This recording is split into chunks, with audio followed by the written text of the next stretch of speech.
sayang darimu selamanya bersamaku.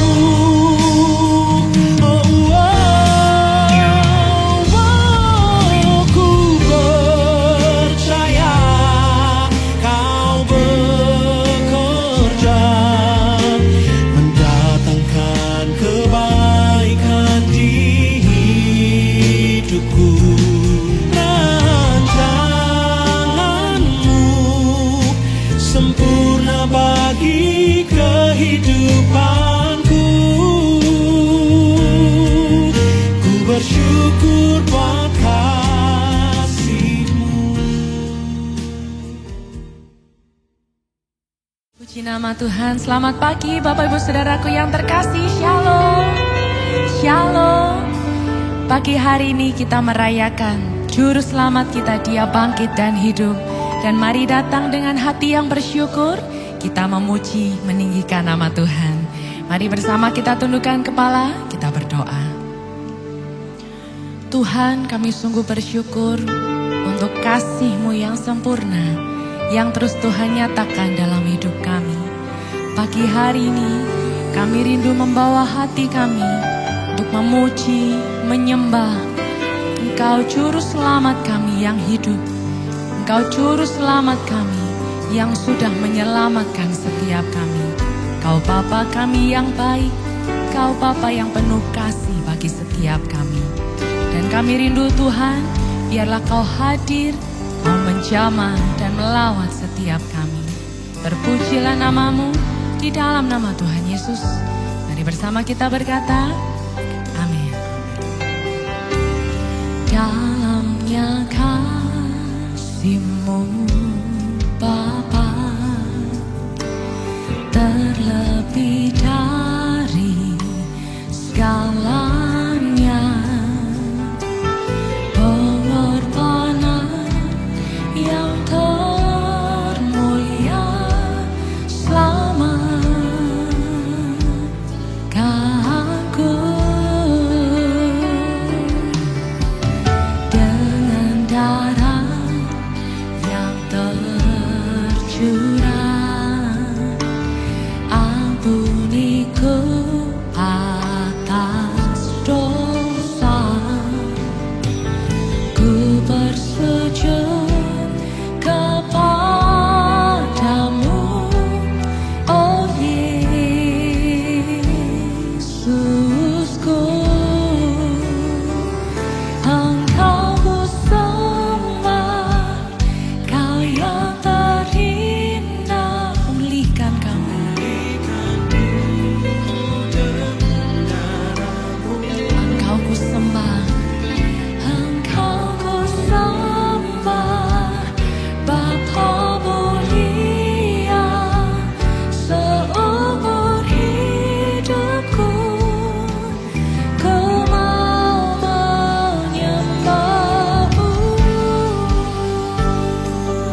Begitu dalamnya kasih-Mu untuk setiap kami Tuhan. Melalui pengorbanan-Mu, Engkau buktikan begitu besar kasih-Mu. Engkau terus mengasihi setiap kami. Engkau terus memelihara setiap kami. Engkau terus menyertai setiap kami. Betapa hati kami bersyukur pagi hari ini Tuhan.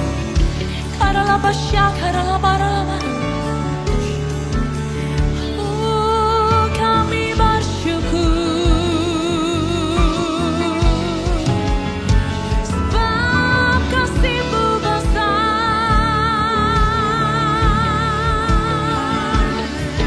sebab kasih-Mu nyata Tuhan. Haleluya. Tak pernah berubah. Kau nyatakan bagi kami, hati kami bersyukur, hati kami bersyukur, hati kami bersyukur.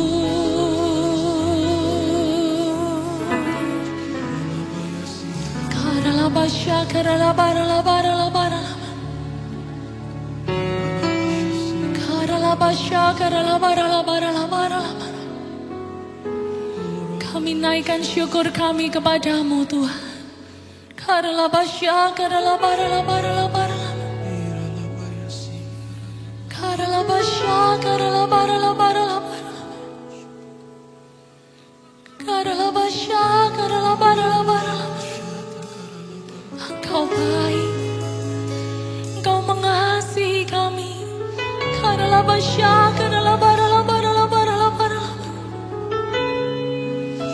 Karalabasha, karalabaralabaralabaralabara. Karalabayaralabasha, karalabaralabaralabaralabasha, karalabasha, karalabaralabaralabara. Karalabasha, karalabaralabaralabaralabara. Oh, dengan apa kami balas setiap kebaikan-Mu? Kami rindu membawa hidup kami Tuhan untuk menyembah-Mu, untuk meninggikan Engkau. Karalabasha, karalabaralabaralabara. Karalabasha, karalabaralabaralabara.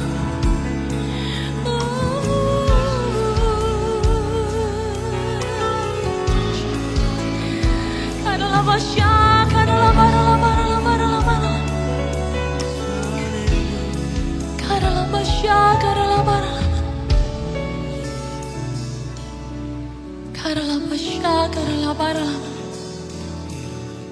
Terima kasih Tuhan untuk kasih yang sempurna, kasih yang melayakkan setiap kami untuk memuji, untuk menyembah, dan kami rindu membawa korban kami yang terbaik hanya bagi-Mu, Allah kami yang baik. Terpujilah nama-Mu.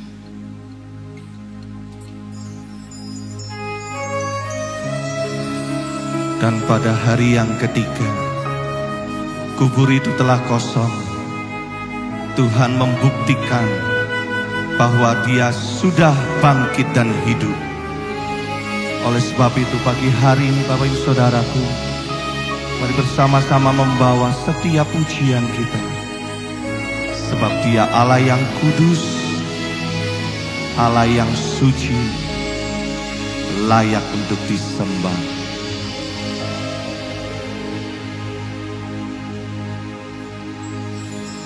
Ku datang Tuhan dalam hadirat-Mu, berhiaskan kekudusan. Seluruh surga sujud menyembahmu. Ku tersungkur dan berseru, ku datang Tuhan dalam hadirat-Mu, beriaskan kekudusan. Seluruh surga sujud menyembah-Mu. Ku tersungkur dan berseru, kudus, kuduslah, kuduslah Tuhan Allah semesta alam. Kudus, kuduslah, kuduslah Tuhan. Surga bumi menyembah, katakan kudus, kudus, kuduslah. Kau Allah yang kudus, Engkau kudus Tuhan. Kuduslah Tuhan. Surga bumi menyembah-Mu. Ku datang Tuhan dalam hadirat-Mu, beriaskan kekudusan. Seluruh surga sujud menyembah-Mu. Ku tersungkur dan berseru, kudus, kuduslah, kuduslah Tuhan Allah semesta alam. Kudus, kuduslah, kuduslah Tuhan. Surga bumi menyembah-Mu. Kudus, kudus, kuduslah, kuduslah Tuhan Allah semesta alam. Kudus, kuduslah, kuduslah Tuhan. Surga bumi menyembah-Mu. Kami menyembah Allah yang bangkit dan hidup. Kami menyembah Allah yang kudus. Kami menyembah Engkau Allah yang suci. Engkau layak untuk terima segala pujian dan sembah kami Tuhan. Mari Bapak Ibu Saudaraku perlahan-lahan bersama kita bangkit berdiri pagi hari ini. Inilah setiap hati kami kepadamu Tuhan. Kami mengangkat kedua tangan kami tinggi di hadapan-Mu. Oh, kudus, kuduslah, kuduslah Tuhan Allah semesta alam. Kudus, kuduslah, kuduslah Tuhan. Surga bumi menyembah-Mu. Lagi katakan, kudus, kuduslah,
Dipenuhi setiap pujian kami kepadamu Tuhan.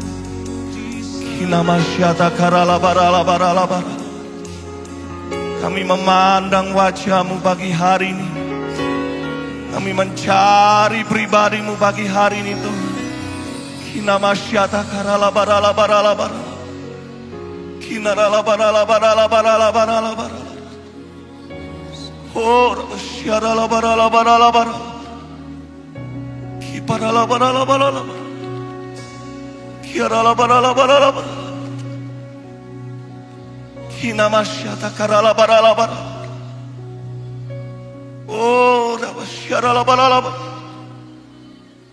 Engkau hadir Tuhan, mengalir bagi setiap kami.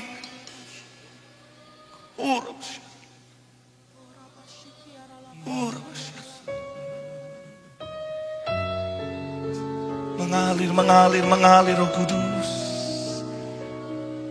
Kuasa kebangkitan-Mu itu kami terima pagi hari ini.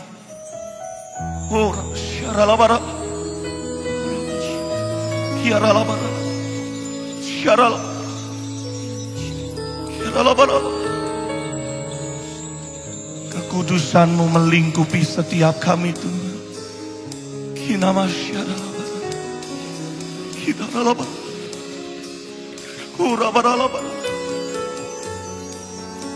Nyatakanlah kuasa-Mu Tuhan. Nyatakanlah kuasa-Mu bagi hari ini. Yang lemah dikuatkan oleh Tuhan pagi hari ini. Yang sakit percaya terima kesembuhan dari Tuhan pagi hari ini. Oh rabasyaralabalalabat. Kipatakarabalalabat. Siapa kami? Siapa kami Tuhan? Yes. Mengalir. Penuhi kami.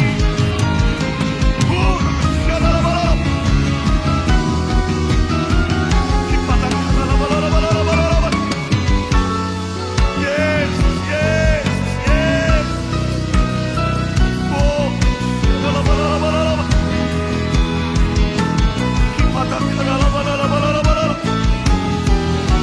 Mengalir pujian kami kepadamu.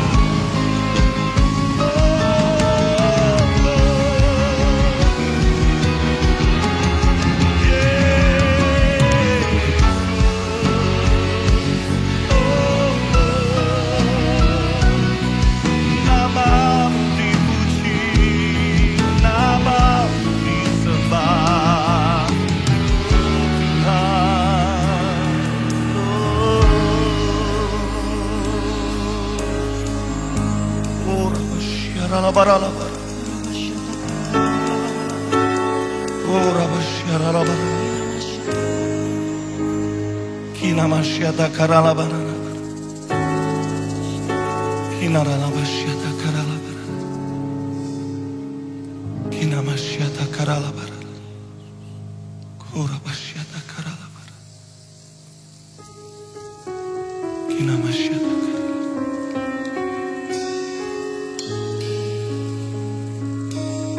Kami tidak sendiri Tuhan. Kami percaya bahwa kami menyembah Allah yang hidup, Allah yang sudah bangkit. Dan kehidupan-Mu, kebangkitan-Mu itu, kuasa-Mu itu sudah kami terima pagi hari ini. Tidak ada lagi ketakutan dalam hidup kami. Tidak ada lagi keraguan dalam hidup kami. Sebab Allah yang kami sembah, Allah yang sudah bangkit dan hidup bagi setiap kami.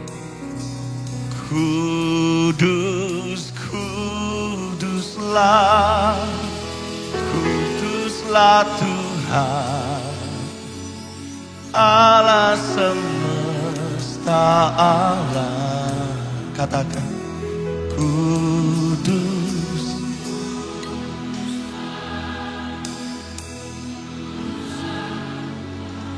Surga bumi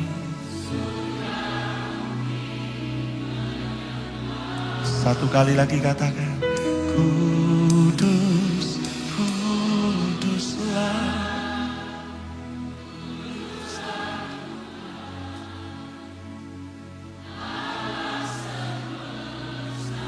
Engkau mendengar Tuhan.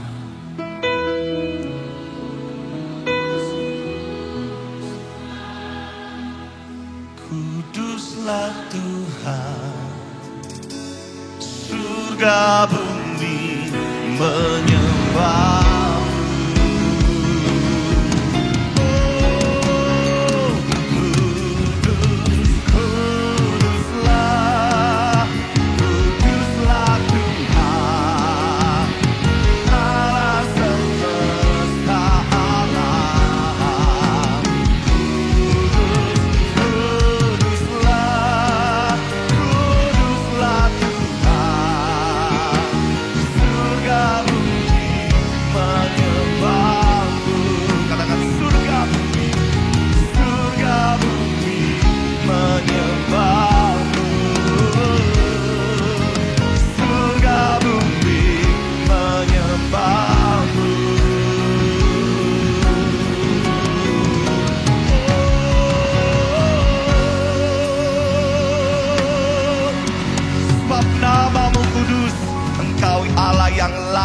Kami sembah, kami puji Engkau, kami bersuka cita pagi hari ini. Di dalam nama Tuhan Yesus, mari bersama kita berkata, amin. Pujilah Tuhan, hai jiwaku. Mari pagi hari ini kita bersuka cita, sebab Dia Tuhan yang sudah menyelamatkan setiap kita. Dia bangkit dan hidup. Pujilah Tuhan, hai jiwaku.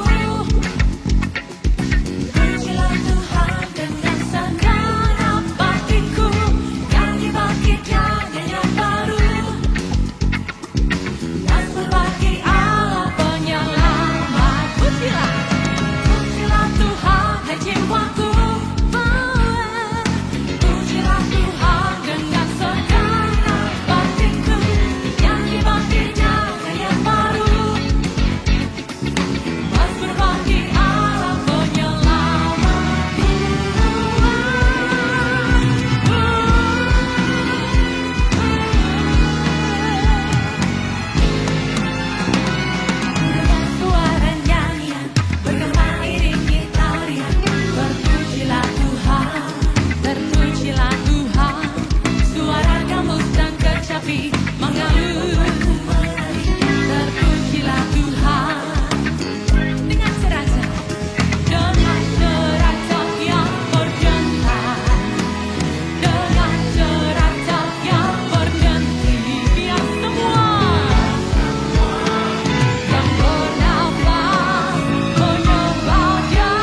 pagi hari ini hanya kita tujukan bagi penyelamat kita, penebus kita, Yesus namanya.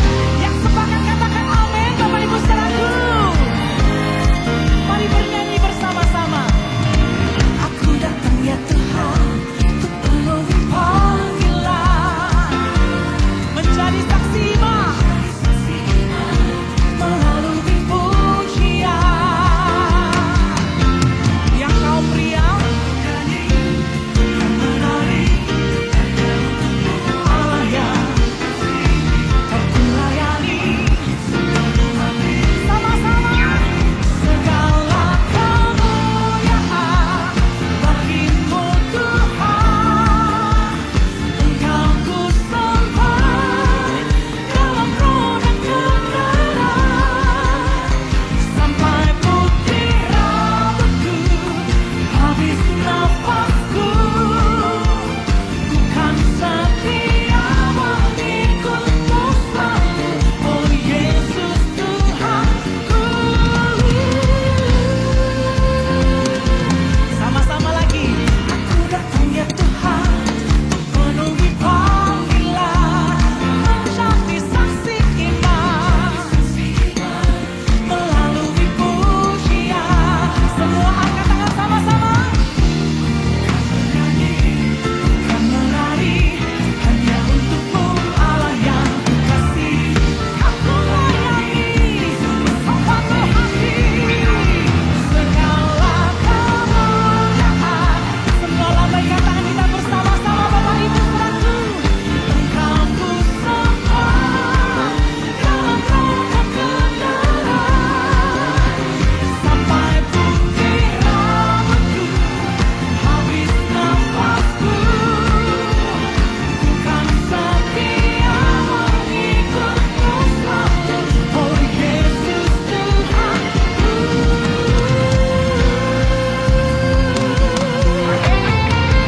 Sampai memutih rambut kami dan habis nafas kami, kami mau tetap taat dan setia kepada Tuhan, penebus kami dan penyelamat kami yang hidup, Yesus namanya.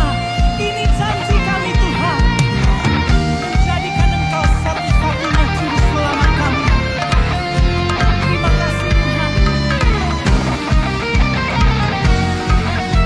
Sambil angkat tangan sama-sama Bapak Ibu saudaraku. Tuhan, ini mazmurku, pujian bagimu, persembahan hatiku. Tuhan, ini syukurku, ku naikkan hanya bagimu, Yesus yang layak ditinggikan. Segala kemuliaan, semua lambaikan tangan sama-sama. Oh, Kau ku sembah dalam roh dan kebenaran, sampai putih rambutku, habis nafasku. Ku kan setia mengikutmu selalu. Satu kali lagi katakan, segala kemuliaan bagimu Tuhan. Engkau ku sembah dalam roh dan kebenaran, sampai putih rambutku, habis nafasku. Ku kan setia mengikutmu selalu, oh Yesus Tuhan. Ku kan setia mengikutmu. Siapa yang mau setia? Angkat tangan tinggi-tinggi. Ku kan setia mengikutmu selalu, oh Yesus Tuhanku.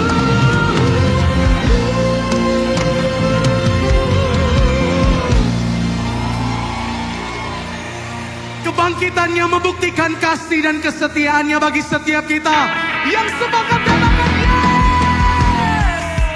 Pagi hari ini mari bersama-sama kita rayakan kasih-Nya yang sempurna. Mari sama-sama nyanyikan. Seindahnya pelangi, secerahnya mentari,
kembali Bapak Ibu.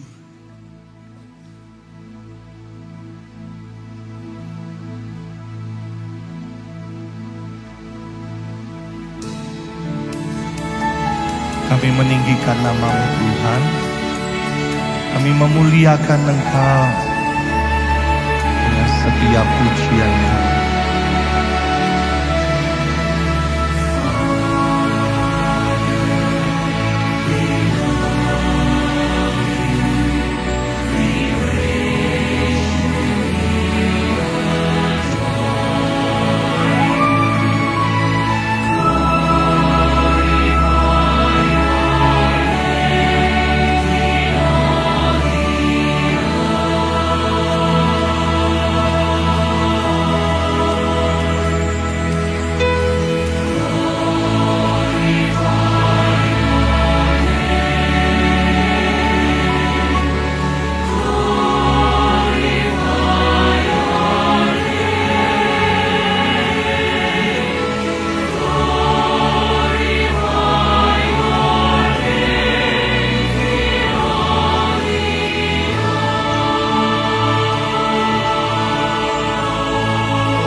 Mari sama-sama kita pujikan lagu. Katakan Father, we love you, we praise you, we adore you, glorify your name in all the earth. Glorify your name. Glorify your name. Glorify your name in all the earth. Katakan Jesus, we love you. We love you, we praise you, we adore you, glorify your name in all the earth.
Terima kasih Tuhan kami ada hari ini karena Tuhan kami luar biasa. Itu sebabnya Tuhan kami berdiri hari ini punya pengharapan yang luar biasa, yang sangat indah dan tidak akan mungkin bisa mengecewakan kami. Karena keselamatan itu sudah dimeteraikan dan sudah diberikan kepada kami. Kami menatap hidup kami dan kami melihat masa depan kami. Yang kami lihat adalah kekekalan bersama-sama dengan Yesus. Karena hukuman dosa sudah dikalahkan. Mari Bapak Ibu, dengan sejenak kita berikan tepuk tangan kita untuk Tuhan Yesus kita. Thank you Jesus. Terima kasih Tuhan. Terima kasih Tuhan. Terima kasih bahwa hari ini Tuhan bukan sekedar merayakan saja, tapi kami menghidupi kuasa kebangkitan itu. Dan Alkitab sendiri mengatakan roh yang membangkitkan Yesus dari kematian tinggal di dalam kami. Kami jadi luar biasa karena Yesus kami luar biasa. Terima kasih Tuhan yang datang dengan sakit penyakit. Aku berdoa Tuhan saat ini Engkau sembuh dalam nama Yesus. Bilurnya sudah tercurah bagimu. Pegang bagian-bagian tubuhmu yang sedang sakit. Percaya dengan iman, sepakat bersama saya. Mari kita berdoa, Tuhan Engkau lihat mereka yang sedang sakit bergumul.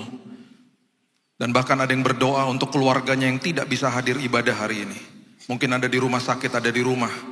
Aku berdoa kuasa kesembuhan Tuhan. Bilur yang tercurah di kayu salib hari ini mengalirkan kesembuhan karena kami adalah ranting yang melekat kepada pokok anggur dan pokok anggur itu tidak punya penyakit. Yang ada, yang mengalir adalah kesembuhan hari ini dalam nama Tuhan Yesus.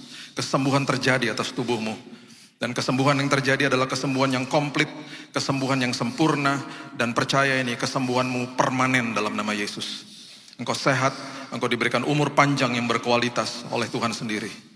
Kami terima Tuhan juga pemulihan bagi yang datang dengan berbeban berat. Pemulihan Tuhan sudah siapkan bagi kami.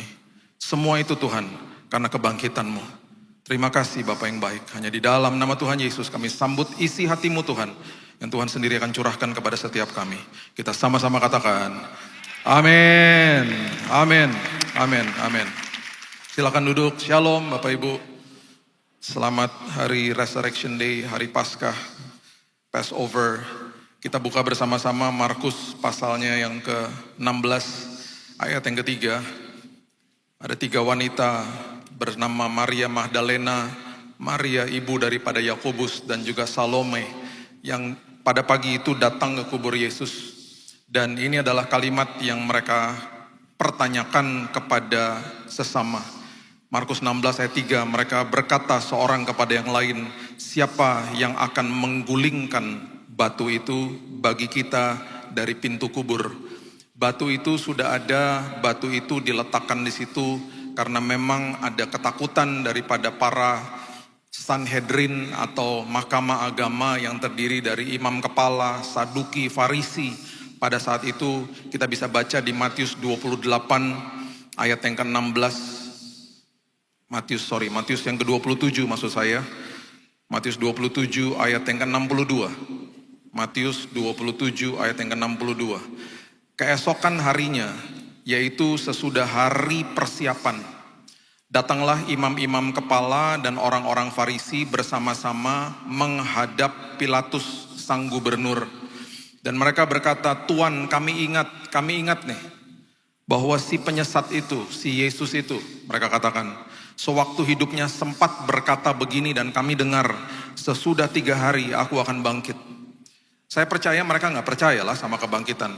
Itu sebabnya mereka mau menutup semua berita-berita ini karena mereka berpikir bahwa bisa aja setelah 3 hari nanti murid-muridnya mencuri tubuhnya Yesus sehingga nanti terjadi deklarasi yang merupakan hoax, penyesatan yang berikutnya mereka akan katakan Yesusnya sudah bangkit.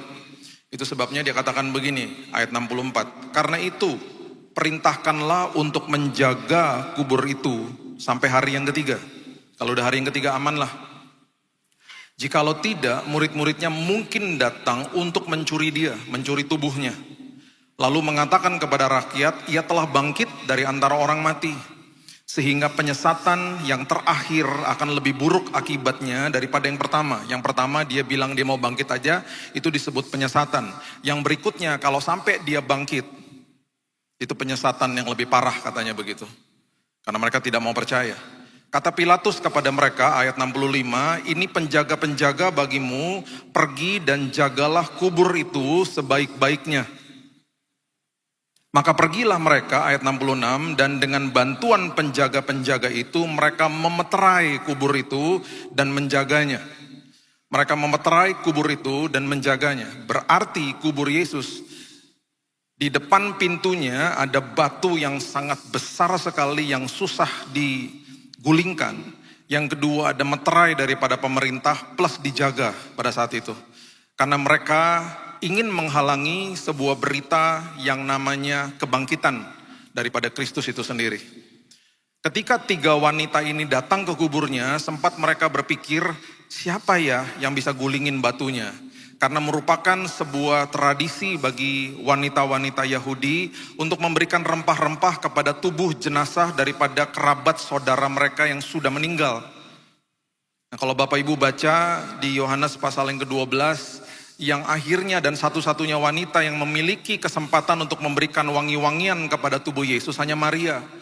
Maria memberikan minyak narwastu di kakinya Yesus dan sempat ditentang sama Yudas. Dikatakan itu mahal minyaknya. Dan Yesus katakan begini, kalau Bapak Ibu ingat nanti baca sendiri di rumah. Biarlah dia melakukan itu untuk mengingat hari penguburanku.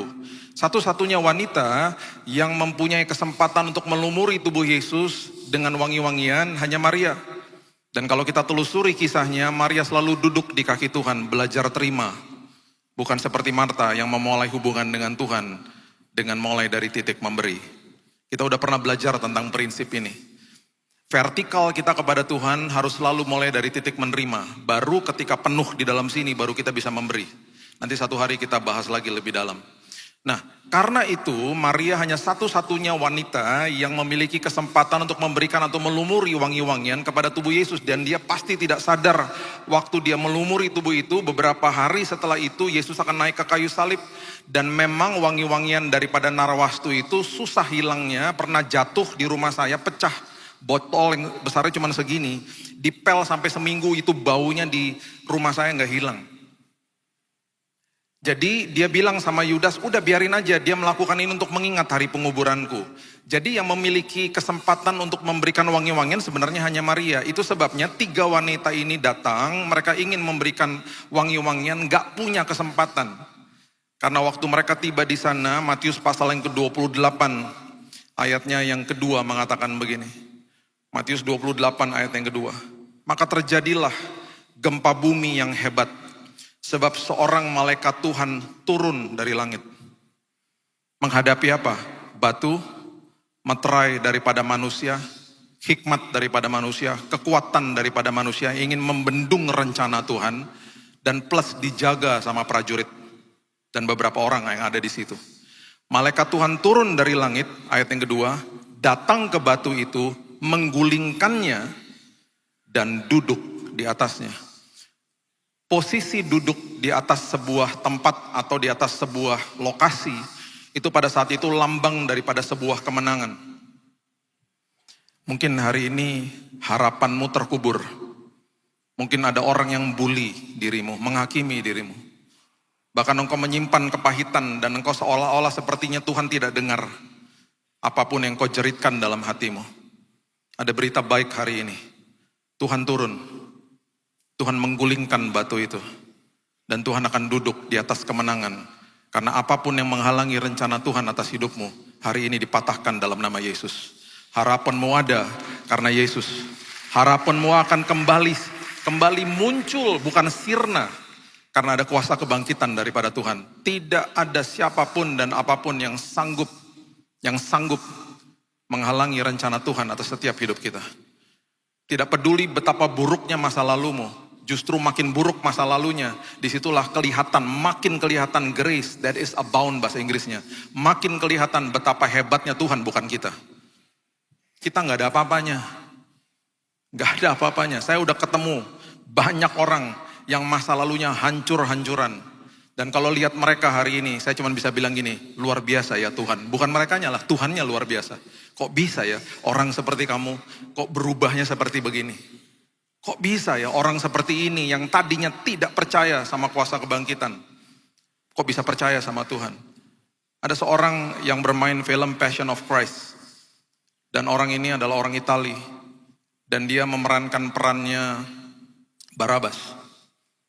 Dan waktu dia di dalam syuting film itu, dia lihat Yesus yang diperankan sama Jim Caviezel. Waktu dia lihat yang memerankan Yesus pada saat itu. Bayangin ya, lagi syuting loh Bapak Ibu. Dan orang ini orang yang ateis, tidak percaya Tuhan.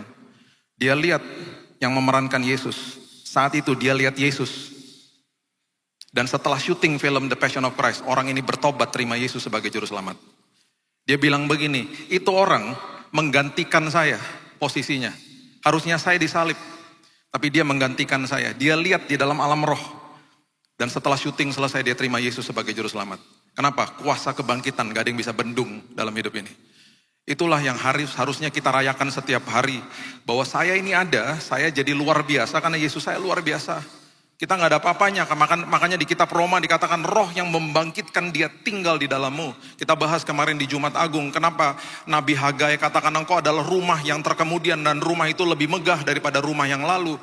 Dia sedang katakan bahwa setiap kehidupan kita adalah eklesia, gerejanya Tuhan. Gerejanya Tuhan. Itu sebabnya banggalah karena Tuhan bilang kita megah.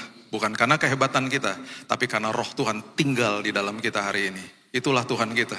Dan itu sebabnya kuasa kebangkitan perlu kita sikapi dengan benar supaya kita juga sadar bahwa hidup saya sudah diberikan kemenangan. Lukas pasal yang ke-24 ayat yang ke-13. Waktu dia sudah bangkit, ada 40 hari Yesus masih ada secara fisik di bumi ini. Dan waktu dia berjalan dalam 40 hari itu, ada satu perjalanan yang dia mampir. Dan di dalam perjalanan ini setelah kebangkitannya dia memberikan sebuah pesan yang sangat dalam buat Bapak Ibu dan saya.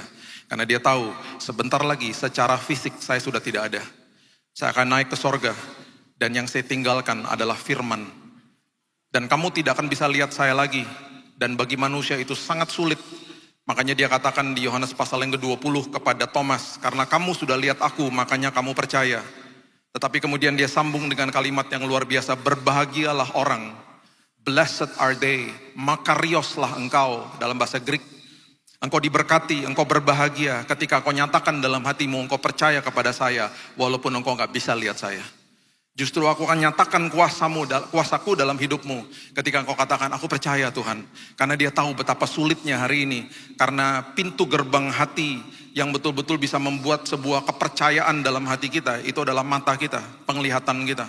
Pintu gerbang hati ada dua, ada mata sama telinga. Tapi mata itu yang menguasai hati kita. Makanya jagalah matamu. Di kitab Matius dikatakan kalau engkau tidak jaga matamu betapa gelaplah hidupmu. Karena terang Tuhan sudah diterbitkan di dalammu. Jangan sampai ditutup sama ulahmu sendiri gara-gara engkau gak jaga matamu. Makanya baca firman supaya hatimu tetap terang. Terang itu tetap bersinar dalam hidupmu. Makanya dia tahu sebentar lagi dia akan naik ascension. Dia akan naik ke sorga. Di mana dia akan tinggalkan Roh Kudus yang menjadi penghibur bagi kita, menjadi comforter, menjadi konselor agung dalam setiap hidup manusia. Dan dia wariskan firman-Nya yang luar biasa untuk supaya kita berjalan dalam kebenaran. Lukas 24 ayat 13 mengatakan, pada hari itu juga 2 orang dari murid-murid Yesus pergi ke sebuah kampung bernama Emmaus yang terletak kira-kira 7 mil jauhnya dari Yerusalem, sekitar 11 kilo dari Yerusalem. Dan mereka bercakap-cakap tentang segala sesuatu yang telah terjadi karena mereka begitu kecewa, karena mereka beranggapan Yesus gurunya mereka itu mati di kayu salib. Dan perhatikan ini murid-murid yang berjalan ini, 2 orang ini, yang satu tidak disebut namanya, mereka bukan ring satunya Yesus, yang satu namanya Kleopas bahkan. Ketika mereka sedang bercakap-cakap dan bertukar pikiran, datanglah Yesus sendiri mendekati mereka. Bayangin Lukas, Dr. Lukas, mendokumentasikan kisah ini, kisah yang sangat sederhana, di mana dia menampakkan dirinya kepada 2 orang yang sedang kecewa, pulang kampung, berpikir Yesus mereka mati dan tidak akan ada terjadi harapan apapun dalam hidup mereka. Yesus lagi ngajarin sebuah prinsip yang luar biasa di dalam perjalanan ke Emmaus. Datanglah Yesus mendekati mereka, berjalan bersama-sama dengan mereka dan mereka tidak sadar. Kenapa mereka tidak sadar? Karena mata manusia ketika selalu berpusat kepada sebuah masalah, kehadiran Tuhan selalu sepertinya diabaikan. Ayat 16. Tetapi ada sesuatu yang menghalangi mata mereka, sehingga mereka tidak dapat mengenal Dia. Itu sebabnya Bapak Ibu, prinsip kebenaran kehadiran Tuhan itu adalah Dia selalu ada di dalam hidup kita. Dan kita harus bisa pahami antara kehadiran dan hadirat. Hadir belum tentu merasakan hadirat. Karena hadir sama hadirat itu beda. Saya bisa hadir di dalam sebuah pernikahan, pesta pernikahan. Dan besoknya ketemu sama teman dan sama-sama compare notes. Kamu dari mana kemarin, ngapain aja? Aku ke pernikahan itu misalnya. Terus dia bilang, loh saya juga di situ.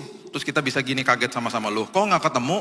Sama-sama hadir, tapi tidak merasakan hadirat. Karena hadirat itu artinya adalah countenance to countenance, face to face. Itu arti daripada hadirat. Pertanyaan yang paling penting, Tuhan hadir nggak dalam hidup kita? Oh ya, nggak pernah sedetik pun Dia tinggalkan kita, itu kebenarannya, nggak pernah.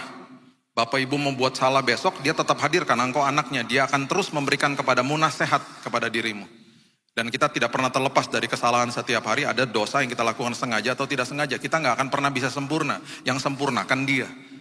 Bahkan dari pikiran yang salah aja kita sudah sebenarnya miss the mark. Dan itu yang terjadi setiap hari. Dan itu sebabnya mereka tidak kenal Dia. Ironis, ada kehadiran tapi tidak rasakan hadirat. Makanya selalu firman Tuhan ngajarin sama kita apa? Ngucap syukur dalam segala hal. Kalau kamu fokus sama masalahmu, kamu gak sadar aku ada. Tapi kalau kamu senantiasa mengucap syukur, itu sepertinya kamu memalingkan wajahmu dari masalah, kamu akhirnya sadar bahwa aku ada dalam hidupmu. Makanya Daud bilang begini sama jiwanya, hai jiwaku, jangan lupakan kebaikannya. Hai jiwaku, dia ngomong sama dirinya sendiri. Ayat 17. Yesus berkata kepada mereka, apakah yang kamu percakapkan sementara kamu berjalan? Maka berhentilah mereka dengan muka muram. Apakah yang kau percakapkan hari ini? Apakah yang kau percakapkan adalah masalahmu? Apakah yang kau percakapkan dalam hidupmu adalah sesuatu kesulitan, masalah yang besar yang kau lihat dalam hidupmu? Dan itu yang keluar dari mulutmu senantiasa. Aduh gimana ya, aduh gimana ya. Makanya Matius 6 ayat 31 mengatakan jangan khawatir, dan bukan sekedar hanya jangan khawatir saja. Yesus katakan jangan khawatir dan berkata, apakah yang akan aku makan, minum, dan pakai. Jadi bukan sekedar jangan khawatir aja, jangan berkata juga. Jadi gak boleh ngeluh sebenarnya. Karena Dia tahu makin kita ngeluh, kita makin lihat masalah. Kita makin gak sadar Dia ada. Makin kita ngucap syukur, kita sedang memalingkan wajah kita kepada kehadiran Dia. Dan kita rasakan hadirat namanya. Saya bisa hadir di dalam rumah, Bapak Ibu bisa hadir dalam sebuah rumah, anakmu juga hadir di situ. Tapi bisa gak rasakan hadirat, karena ada di ruangan yang berbeda misalnya. Makanya ruang hati kita mau diapain? Ironis loh, karena Dia selalu hadir, Dia tidak pernah sedetik pun tinggalin kita. Dan banyak orang masih ngomong begini, saya gak bisa rasakan hadirat Tuhan. Karena yang dinilai sama dia adalah perasaan dan emosi dia. Dia tidak sadar Tuhan tidak pernah tinggalkan dia. Itu sebabnya hari ini yuk kita sama-sama ingatkan diri kita. Apa sih yang kita percakapkan dalam diri ini? Apa sih yang saya percakapkan dengan orang di sekitar saya? Apakah saya percakapkan tentang kebaikan Tuhan? Betul sih memang ada masalah Pak. Tapi justru kebaikan Tuhan melebihi segala-galanya. Makin kita katakan itu kepada jiwa kita, kita makin sadar. Dan kita bertemu muka dan muka dengan Dia. Itu sebabnya mereka dibutakan. Dan ada pelajaran yang memang penting, yang memang Yesus sengaja lakukan buat mereka. Ayat yang ke-18, mereka katakan begini. Seorang dari mereka, namanya Kleopas, menjawabnya, adakah engkau satu-satunya orang asing di Yerusalem? Bayangin ya, mereka bilang Yesus itu orang asing. Kamu tuh orang asing di Yerusalem yang tidak tahu apa yang terjadi di situ pada hari-hari belakangan ini. Mereka bilang gitu. Katanya kepada mereka, kata Yesus, apakah itu? Jawab mereka, apa yang terjadi dengan Yesus orang Nazaret? Dia adalah seorang nabi berkuasa dalam pekerjaan dan perkataan di hadapan Allah dan di depan seluruh bangsa kami. Tetapi imam-imam kepala, pemimpin-pemimpin kami telah menyerahkan dia untuk dihukum mati dan mereka telah menyalibkannya. Kita udah bahas kemarin di Jumat Agung. Yesus gak bisa dibunuh. Yesus menyerahkan nyawanya dengan sukarela. Padahal ayat 21, kami dahulu mengharapkan bahwa dialah yang datang untuk membebaskan bangsa Israel. Tetapi sementara itu telah lewat 3 hari sejak semuanya itu terjadi. Yang di dalam benak mereka, itu seperti yang terjadi di Minggu Palem ketika dia masuk ke dalam Yerusalem. Dan mereka berteriak, Hosana, Hosana, yang artinya selamatkan kami, selamatkan kami. Raja datang masuk ke kota Yerusalem dan dia suruh murid-muridnya ambil keledai itu. Karena dia lagi kasih tahu, saya adalah raja yang berkuasa atas kehidupan itu. Dan saya adalah raja yang sebentar lagi akan disembelih sebagai anak domba Allah. Raja yang berkuasa, yang ketika anak domba Allah disembelih, bangkit menjadi singa Yehuda. Itu kepribadian yang kalau dilihat dari mata manusia seperti bipolar. Yang Yesus katakan adalah, saya hadir sebagai pribadi yang bisa balas, tapi saya nggak balas. Yang kita bahas kemarin di Jumat Agung, meekness. Dia datang, dia perlihatkan kepada mereka, saya ini datang untuk menjawab bukan keinginanmu, tapi kebutuhanmu. Keinginan mereka adalah Yesus itu membebaskan mereka dari penjajahan Romawi. Yang dia datang, itu kan keinginan. Yang dia datang menjawab kebutuhan yang jauh lebih besar daripada itu. Saya datang untuk membebaskan kamu dari penjajahan dosa. Percuma kamu dilepaskan dari penjajahan Romawi kalau ujungnya hukuman dosa tetap ada, kamu masuk neraka. Saya datang untuk membebaskan kamu dari hukuman dosa yang namanya maut. Dia datang dengan sangat sederhana di atas keledai, raja atas segala raja. Dan itu masih dikumandangkan sama kedua murid ini. Kami harap dia tuh berkuasa dan membebaskan bangsa Yahudi. Dari mana? Penjajahan Romawi lah. Mereka tidak sadar bahwa dia datang menjawab kebutuhan, bukan keinginan. Makanya kalau keinginan kita tidak dikasih sama Tuhan, jangan kecewa. Karena dia datang menjawab kebutuhan, bukan keinginan. Seringkali keinginan kita tidak terregulasi. Tapi ketika kebutuhan kita dijawab dan kita bilang terima kasih Tuhan. Buat semua kebutuhan saya yang Tuhan sudah jawab. Dari keselamatan, damai sejahtera, sukacita, pertumbuhan rohani, dewasa rohani.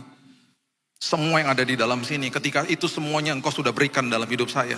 Keinginan saya pasti terregulasi sesuai sama firman Tuhan. Jadi prinsipnya begini. Dia datang menjawab kebutuhan, baru keinginan. Jika keinginannya sudah terregulasi dengan firman-Nya. Jika tidak, dia datang menjawab kebutuhan. Keinginannya diabaikan. Dan jangan kecewa. Karena dia yang tahu kebutuhan kita melebihi diri kita sendiri. Itu yang terjadi. Itu adalah sebuah prinsip yang dia ajarkan kepada murid-muridnya ketika berjalan bersama-sama dengan mereka pada saat itu. Ayat 22. Tetapi beberapa perempuan dari kalangan kami telah mengejutkan kami pagi-pagi buta. Mereka telah pergi ke kubur. Jadi berita tentang 3 wanita tadi itu udah sampai ke telinga mereka. Dan tidak menemukan mayatnya, katanya begitu. Lalu mereka datang dengan berita bahwa telah kelihatan kepada mereka malaikat-malaikat yang mengatakan bahwa ia hidup, katanya. Dan beberapa teman kami telah pergi ke kubur itu dan mendapati bahwa memang benar yang dikatakan perempuan-perempuan itu, tetapi dia tidak mereka lihat. Bapak Ibu, kubur Yesus itu ditutup sama batu yang besar, dimeterai dan ada penjaga. Ketika batunya terguling, mereka melongok masuk ke dalam. Itu bukan batunya terguling supaya Yesusnya keluar, bukan. Batunya terguling supaya kita lihat ke dalam dan menyaksikan bahwa dia sudah tidak ada. Karena dia bangkit, karena dia tidak bisa dibatasi sama apapun yang manusia lakukan. Berikan tepuk tangan kita untuk Tuhan kita. Makanya rencana Tuhan atas hidupmu itu agung. Jangan limit Tuhan. Batu itu rolled away, batu itu terguling. Bukan supaya Yesusnya keluar, bukan. Dia udah gak ada di situ. Dia menembus ruang kok. Jadi waktu mereka melongok ke dalam itu hanya untuk memberikan kepastian kepada kita nih semuanya. Dia sudah tidak ada, dia berkuasa di atas batu dan penjaga dan meterai itu. Dan kemudian jangan cuma dengar katanya, alami Yesus sendiri. Ini mereka kan bilang, katanya mereka, tapi Yesusnya gak ada. Itu yang terjadi. Ayat 25. Lalu ia berkata kepada mereka, hai kamu orang bodoh.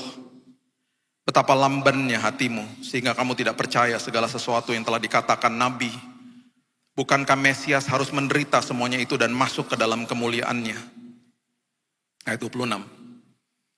Ketika dikatakan bodoh, mereka nggak pernah tersinggung. Karena kalimat bodoh itu bukan kalimat yang dalam bahasa aslinya kalimat yang melukai hati atau kalimat yang ngebully orang atau menghakimi orang, bukan. Kalimat itu adalah kalimat yang mengatakan sebenarnya begini, hai kamu, jangan lambat hati dong. Ayo dong ngerti. Makanya ya, manusia ketika berbuat salah, ada dua suara dalam hidupnya. Suara pertama adalah suara Roh Kudus dan biasanya itu yang paling kecil yang gak kedengeran. Suaranya lembut, menginsafkan manusia, bukan mengkondem, bukan menuduh manusia. Dia akan bilang gini, nak, jangan lakukan itu lagi, bahaya nak, ayo bangkit, saya angkat kamu. Yang dia fokuskan adalah perbuatannya. Dan dia akan kasih lihat masa depannya. Yang dilakukan sama iblis, dia akan serang karakter kita. Bodoh kamu, gak layak kamu. Gagal kamu di dalam Tuhan. Itu iblis. Dan itu suara yang paling keras. Dan bahkan itu dilakukan sama orang-orang agamawi. Itu sebabnya ketika dia katakan itu ada buktinya kok. Nanti mereka akan undang dia masuk ke dalam rumahnya. Jadi selalu ketika dia menginsafkan kita, itu selalu sangat-sangat teduh dalam hati kita. Dan kita harus bisa membedakan dua suara itu. Ayat 27. Lalu ia menjelaskan kepada mereka apa yang tertulis tentang dia dalam seluruh kitab suci. Model dari kitab-kitab Musa dan segala kitab nabi-nabi. Oh ini keren banget. Saya kalau lihat satu ayat yang mungkin saya iri secara rohani ya. Dalam tanda kutip ya. Ini ayat ini. Bayangin Yesus khotbah sendiri sama mereka. Saya nggak tahu dia ngomong apa. Ada kemungkinan dia ngomong gini. Kamu inget nggak dulu waktu tulah ke-10. Kamu kan udah baca. Kan itu kitab yang mereka baca. Kamu inget nggak waktu itu Tuhan bilang sama bangsa Israel untuk membubuhi darah anak domba di pintu-pintu rumah mereka. Dan kamu sadar gak itu bentuknya salib? Dan kamu tahu gak ribuan tahun setelah itu anak domba Allah dikorbankan di kayu salib? Dan kamu ingat gak waktu saat itu ketika malaikat mautnya lewat, itu meluputkan anak-anak sulung yang ada di dalam rumah karena ada darah daripada anak domba yang menjaga mereka. Kamu tahu gak hari ini kamu disebut anak sulung di dalam firman Tuhan? Kamu dianggap anak, diangkat jadi anak, ahli waris, dan orang yang punya hak penuh atas semua janji Tuhan. Dan ketika ada darah Kristus tercurah di kayu salib, hukuman dosa diluputkan, dihapus dari hidupmu. Itu sama persis, itu metafor, bayangan yang terjadi dari perjanjian lama ke perjanjian baru. Ada kemungkinan lagi dia bilang begini, kamu ingat gak ceritanya Ishak? Dia yang pikul kayunya loh. Dan saat itu ketika bapaknya menghunus belati itu dan mau menghujam tubuhnya, prosesi itu diberhentikan sama kerajaan sorga. Diganti dengan seekor anak domba. Dan di bukit yang sama, di tanah Moria, yang namanya Golgota, ribuan tahun setelah itu, prosesi itu tidak pernah diberhentikan. Karena anak domba Allah dikorbankan di situ.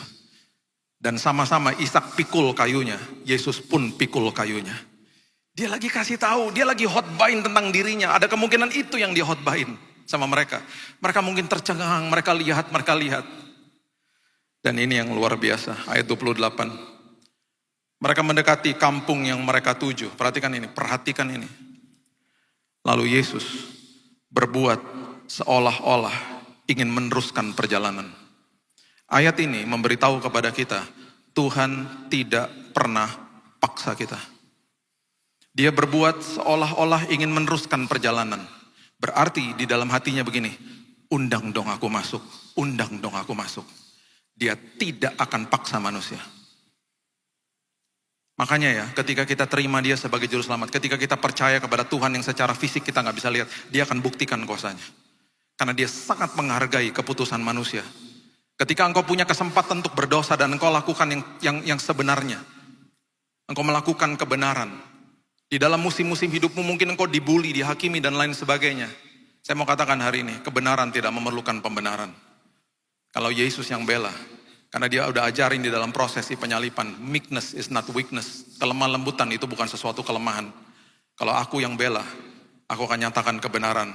Dan firmanku akan terbit dalam hidupmu. Lukas katakan, dia berbuat seolah-olah ingin meneruskan perjalanan. Dia gak pernah paksa masuk. Saya pernah ngalamin momen-momen seperti dilewatkan seperti begini. Ada yang suka main basket di sini? Ada ya? Gak ada. Oh ada. Oke. Tahu Michael Jordan dong ya? Sepatu Air Jordan kan saya lagi ngetop lagi. Oke. Dulu waktu saya lagi kuliah di sana, Amerika. Tahun 96, saya mulai kuliah tahun 86, kemudian saya teruskan, saya kerja, ambil S2, terus sampai tahun-tahun 96 kira-kira. Saya diajak sama teman saya nonton Chicago Bulls, Michael Jordan. Terus teman saya bilang gini, Bill, sebelum kita nonton, nanti kita ke restorannya dia yuk, namanya Michael Jordan Restaurant, udah gak ada. Tapi kalau Bapak Ibu Google, itu pasti keluar foto-fotonya. Dulu ada, Michael Jordan Restaurant. Kita masuk ke situ. Saya masuk, ada reception di bawah, kemudian sepi banget di bawah. Di depan saya tuh ada ruangan tulisnya VIP, di sebelahnya ada tangga ke atas, restorannya di atas. Saya makan sama teman saya. Habis makan, waktu kita harus pergi ke gamenya, pertandingannya. Mau nonton Michael Jordan, udah pegang tiket. Kita turun dari tangga berdua. Pintu VIP di bawah kebuka. Yang keluar dari situ, Michael Jordan. Idola saya. Di usia yang sangat muda itu, saya sama teman saya gini. Michael Jordan. Saya langsung panggil dia, Mike, saya gitu kan. Dia noleh ke saya, Bill. Percaya aja. Enggak lah, Bill. Dia noleh ke kita, dia gak ada pengawalan dan di bawah gak ada orang. Gak ada orang. Itu cuma lorong kecil mau keluar soalnya. Gak ada yang kawal dia. Dia lihat ke kita, dia bilang, hi guys. Itu hati rasanya mau rontok. Bayangin sih kalau kita punya idola gitu ya makanya gak boleh idolakan manusia lah. Saya turun, Bapak Ibu perhatikan. Billy Lantang, Michael Jordan sama teman saya, jalan bertiga. Cuman berapa meter, itu momen yang paling indah dalam hidup saya. Jalan bertiga jalan. Ngobrol sama dia. Terus dia tanya, dia sempat pegang pundak saya, kalau bisa bajunya jangan saya cuci waktu itu. You guys baru dari sini? Iya. What did you eat? Saya sebutlah makanan saya juga lupa. Saya gak pernah lupa, dia bilang, oh that's my favorite food. Itu makanan kesukaan saya katanya. Karena menu-menunya itu menu-menu kesukaan dia yang dia suka makan. Jadi menunya di restoran tuh menunya dia. Saya jalan keluar, di depan pintu restoran ada mobil Range Rover. Itu mobilnya dia rupanya. Karena dia tiba-tiba ngomong sama petugas valetnya, dia bilang, yo, give me the key man, gitu. Dilempar kuncinya, ditangkap sama dia. Terus dia bilang gini, where are you guys going? Mau kemana? To your game. Terus itu malam itu dia mau lawan Detroit Pistons, saya gak pernah lupa. Dia bilang, we gonna beat Detroit, oke? Okay? Ya, gitu. Seneng banget kita berdua. Terus dia bilang, I'll see you at the game. Sampai ketemu nanti di sana ya. Dia pegang lagi pundak saya, dia pegang pundak teman saya. Aduh, itu lemes lutut. Tahun 96, gak ada HP. Mana ada HP? Yang ada kamera. Krek, cekrek. Gen Z pasti bingung. Emang ada kamera kayak gitu? Adalah. Terus bahasa Belandanya di afdruk filmnya. Udah dia masuk mobil toh, dia jalan. Saya sama teman saya pegangan tangan. Kita loncat. Michael Jordan. Tiba-tiba teman saya bilang gini, kok gak foto? Terus saya lihat dia, oh Tuhan, ya kenapa gak foto? Dia bilang, kenapa kamu gak foto? Dia marah-marah karena saya yang pegang kameranya. Karena saya itu istilahnya apa sih, starstruck gitu loh. Kayak orang yang ngelihat idolanya dan kaget dan sampai lupa foto. Bapak Ibu, saya cuman foto mobilnya dari belakang, cekrek. Mobil Range Rovernya yang gelap kacanya dan gak kelihatan juga Michael Jordannya di dalam. Foto itu sudah dicetak negatifnya, ada di rumah saya sampai hari ini saya masih simpen. Kalau Bapak Ibu butuh bukti, itulah buktinya. Saya gak bohong, itu ada Michael Jordan di dalamnya. Saya tuh gak ngerasa apa, seperti dilewatkan momen itu. Kelewatan momen foto sama dia. Saya gak bohong, saya beneran ketemu Michael Jordan. Tapi saya gak punya buktinya. Buktinya cuma ini aja, sama foto mobilnya, that's it. Tapi waktu saya baca ini, saya bilang gini, Tuhan, saya gak akan pernah mau dilewati sama Tuhan. Saya mau ambil keputusan untuk mengundang Engkau hadir dalam hidupku setiap hari. Karena itu yang paling penting dalam hidupku. Ayat 29, mereka mengambil keputusan yang luar biasa. Tetapi mereka sangat mendesaknya katanya, tinggallah bersama-sama dengan kami. Sebab hari telah menjelang malam dan matahari hampir terbenam. Lalu masuklah ia untuk tinggal bersama-sama dengan mereka. Mereka mengambil keputusan yang benar. Come inside. Dan apa yang terjadi? Mereka duduk makan dengan mereka, ia duduk makan dengan mereka, mengambil roti, mengucap berkat, memecah-mecahkan dan memberikannya kepada mereka. Perjamuan kudus. Perhatikan ini. Ini luar biasa. Ketika itu terbukalah mata mereka. Dan mereka pun mengenal dia. Tapi ia lenyap dari tengah-tengah mereka. Dia lagi ngajarin sesuatu yang luar biasa. Karena di ayat yang ke-32, ayat yang terakhir ini yang harus kita bawa hari ini. Kata mereka kepada yang lain, dua murid itu ngomong begini, bukankah tadi hati kita berkobar-kobar ketika ia berbicara dengan kita di tengah jalan, dan ketika ia menerangkan kitab suci kepada kita.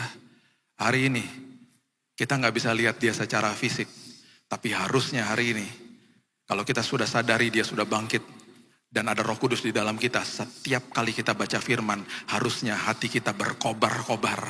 Karena itulah suara dia kepada kita hari ini. Percayalah, kita menjadi orang-orang yang sangat diberkati Tuhan. Ketika kita katakan, walaupun aku gak bisa lihat, namun aku percaya. Dan hatiku berkobar-kobar Tuhan, ketika membaca firman-Mu hari ini. Terima kasih Tuhan Yesus. Saya tutup sama cerita ini. Seorang bisnismen, dia mau pergi ke sebuah kota kecil di daerah Amerika Utara. Dia masuk ke dalam sebuah pesawat baling-baling. Dia dengan temannya. Dia duduk di depan, temannya di belakang. Pesawat baling-baling itu hanya bisa 4 orang. Di sebelahnya pilotnya. Singkat cerita mereka terbang.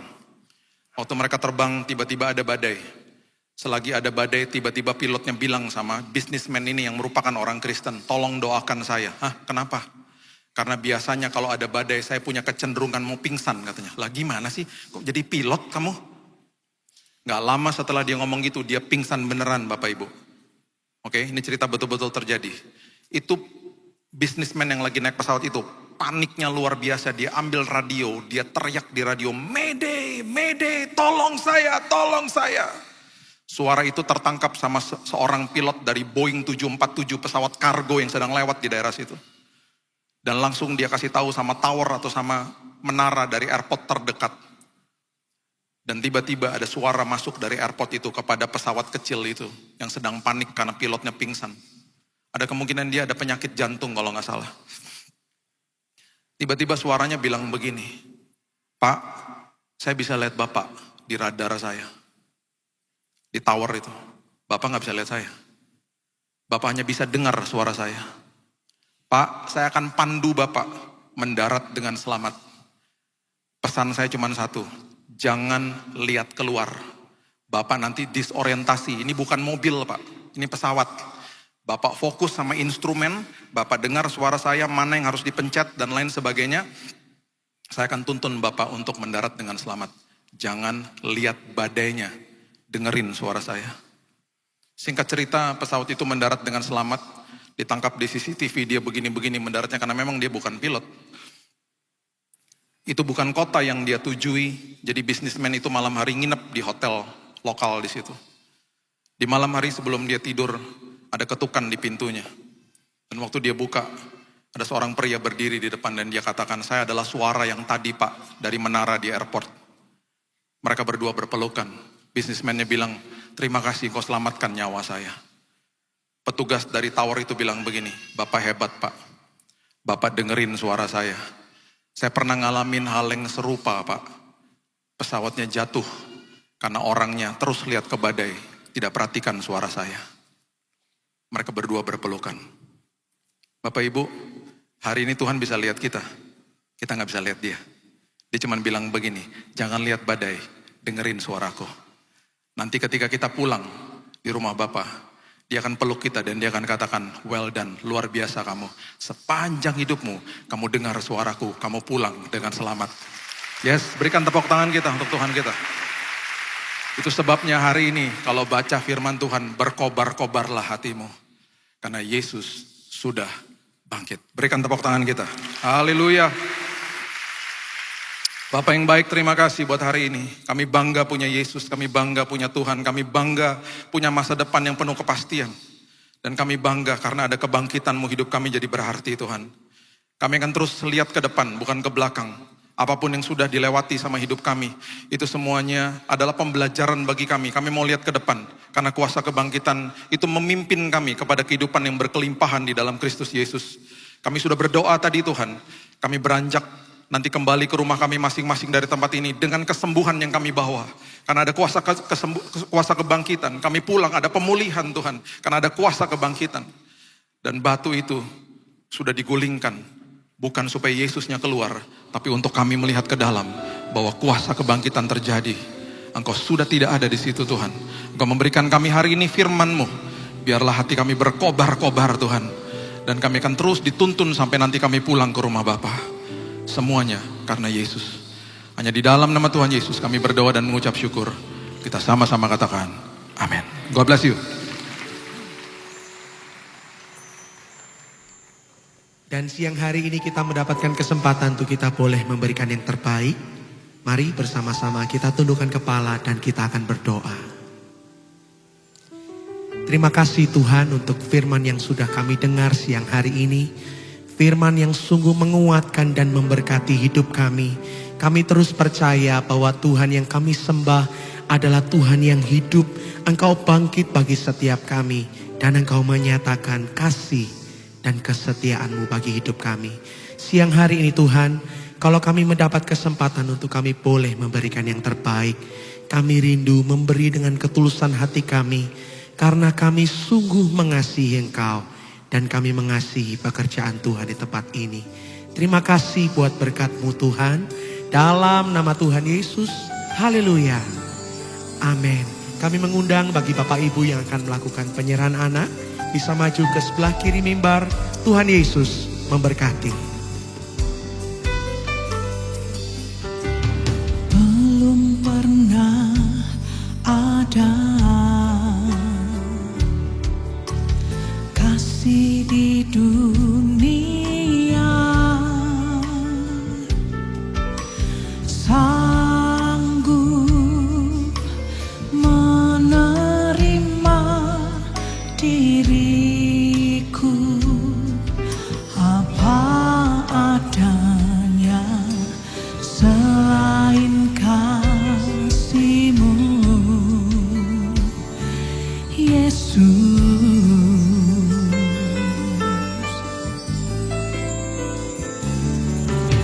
Sungguh tiada lagi kasih seperti ini, sanggup mengubahkan hidupku menjadi baru, selain kasih-Mu Yesus.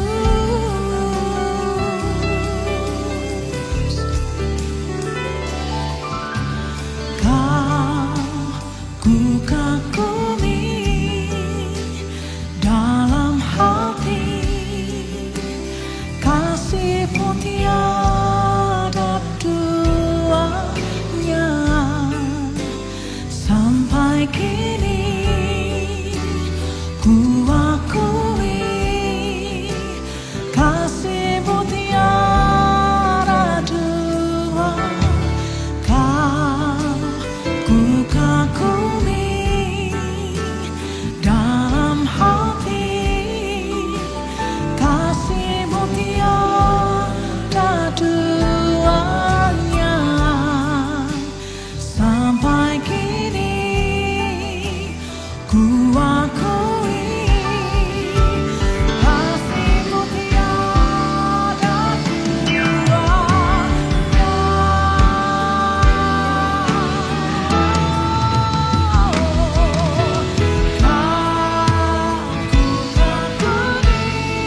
dalam nama Yesus, jemaat yang dikasihi Tuhan dengan iman, terimalah rahmat anugerah dari Allah Bapa kita. Kasihnya dalam Yesus, kekuatan kuasanya dalam rohnya yang kudus turun melimpah atas kita semua untuk menaungi, membimbing, menyertai dan memberkati sepanjang hari ini. Maranatha, Yesus datang bahkan sampai selama-lamanya.